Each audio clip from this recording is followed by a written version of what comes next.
Merry Christmas. Today, just a small message, a short message that I felt necessary to send out to all the friends, the fans and the family, of course, that are distant. We've been locked down, as you know.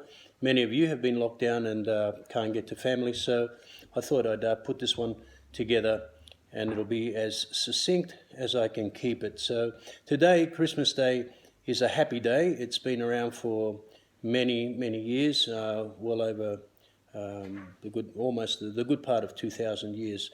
So what is today about? The first thing is that it's the celebration of Christ's birth. Other people celebrate the day and the holidays, and they clump it together with New Year, and there are different interpretations. But the main thing is it started out a long time ago.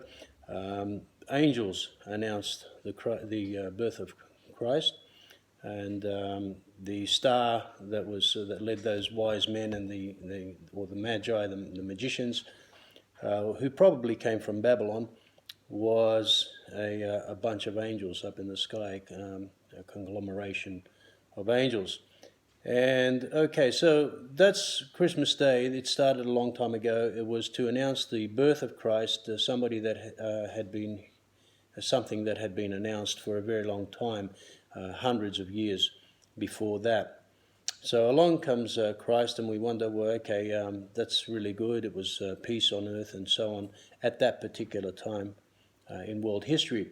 The world changed after that, so he was able to change world history for a better course, we'd like to think. It was a more strict and yet moral course. So what happened to Christ? Who was he? He was one of the high priests and the high princes of the universe. The Father, it seems very obvious now, after so many years of debate and study and so on, was higher or is higher than Christ. These are beings that are invisible and yet can materialize and govern a great part of the universe and this planet. So, into a nutshell, many years, hundreds of years prior to Christ's birth, there was also the prophet Daniel. And in the book of Daniel in the Bible, you'll find there that prophecy was announced relating to a number of kingdoms that were to arrive on the earth. So it doesn't mention China, nor really does it mention Egypt. It announces events after Egypt. So we start with so you can see it here on my little parachutist here, the head, which was the head of gold, which symbolized Babylon at the time. Because there was a statue in a dream that the king of Babylon, Nebuchadnezzar, and Daniel had. And Daniel was able to interpret the dream for the king. Prophecy is history in advance. So that was something that was going to happen. Well, here we are many thousands of years later, and it's happened. And so this is a very important time on the earth right now. Prophecy is history in advance. First was the head of gold, which symbolized Babylon in that statue. The statue was of a man with folded arms like so, a soldier. And here was the body and the head, and the arms. That was Media and Persia, two kingdoms that came together. The girdle, this region here, the lower region, what he was girt with, was symbolized Greece. That kingdom came and went with Alexander the Great, and then we had the long legs made of steel. So these different metals represented different kingdoms. The body was silver, the girdle was bronze, and then we had iron legs, which symbolized the Roman Empire. We've had the Roman Empire since the time of Christ and a little bit before, since the time of Julius Caesar, and perhaps a little bit before that as well. Symbolized by iron legs or different beasts and monsters. Beasts were again just symbolizing in the book of Revelation and the book of Daniel, which seem to go together. They were symbolizing other kingdoms. The toes and the feet were very different. They were made of iron and clay, which don't mix very well. And that's the era in which we find ourselves right now. So here we have many thousands of years of history, from the time of Babylon right through to our current time, with those kingdoms and periods of history given to us in prophecy, which means in advance, so that we can see and know when the time is here for the conclusion, which is right down the bottom, the feet. Along comes a stone, probably the Ten Commandments, out of the sky or out of space, and strikes those feet, and the whole of history tumbles. And so ought history to tumble, because there's a lot of false history that really needs to fall out into the garbage bin. So if you're a professor of history and been through university, you may as well throw 80% of what you think you know into the garbage bin.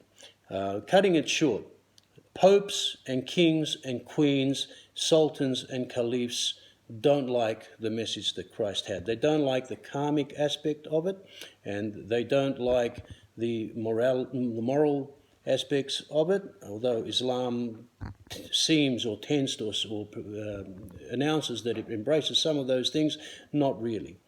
We have a world at the moment, those leaders of the planet at the moment seek to create a universal kingdom where there is a class division by genetic modification, and the depopulation of the masses through various means, a multifaceted attack on humanity through food, through water, through the air that we breathe, through the electromagnetic frequency airwaves that affect our bodies in various ways, through nuclear radiation in the air, in the ocean, through various pollutants, plastic and various other things. These are deliberate attacks on humanity. Now, did the Bible tell us that in prophecy? Yes, it told us that in the book of Revelation and in the book of Daniel, but Revelation was the detail of it. It's exactly as it said. So we were being warned ahead of time. Now, there are a number of Christmases. There's two main Christmases. One is the Santa Baby Christmas well, there's broken families, there's highly opinionated immorality in the land, and it's a weakening of the people and their resolve and their moral compass within that land. So there's a breaking up of family unit, breaking up of faith, breaking up of anything strong that a people can unite together under and stand for. Now that's quite deliberate, because Christianity and democracy go hand in hand. Democracy threatens monarchy, and it threatens dictatorship, and it threatens communism, and it threatens theocracy in the form of Islam, which covers at least a third of the planet at the moment, currently. Now, a little bit beyond that, there's the other Christmas, which is the real Christmas, not the Santa Baby Christmas, but rather it's the Christ returning, setting up a kingdom of peace on earth for 1,000 years after wars and catastrophes, and we've seen many of those, even though we're distracted day by day by television and various other mass media operations, which are called psychological operations, used by the secret services against the masses of the people, who they would like to keep uninformed, like mushrooms, in the cupboard and dumb. Hopefully there is going to be some awareness and opportunity for awareness, and we are seeing that. We are getting a lot of that. A lot of people are waking up. There are people speaking up, but unfortunately, if they are experts in their field, they're seen floating down the Hudson River with 4 bullets in the back, having committed suicide. It's not a pretty thing. We keep in mind, and I'm keeping in mind, that today is supposed to be a very happy day, and I do wish you a happy Christmas day, but keep mindful of these things, mindful of your own life, mindful that you are being locked down, mindful that there is martial law in the land, mindful that Islam and communism are in unity, and they are displaying fearsome aggression toward the Christian democratic Western world that is fragmented and being pulled apart from within by traitor leaders in all kinds of positions and places of power. My conclusion today is that think about your own life, think about your own security. Don't pretend that nothing is going on and there's no worries at all, and the virus is a deadly thing that will pass. Nothing will pass. These things will continue until fruition, and there's going to be a lot of badness before there is a lot of goodness. On this day, however, while you're thinking about these things and a tree and giving gifts, being kind to one another and to family and uniting instead of disintegrating.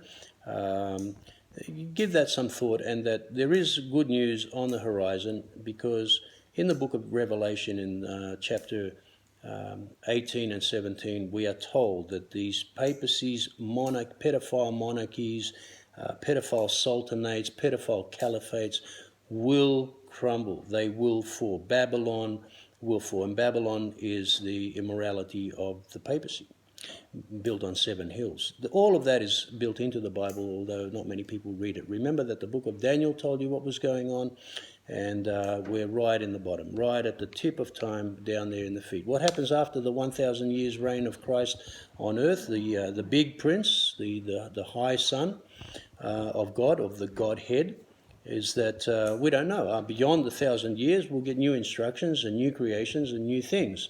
However, for now, let's keep our minds on the job at hand. Stay safe, stay aware, stay awake, stay healthy. Have a great day. Bye for now.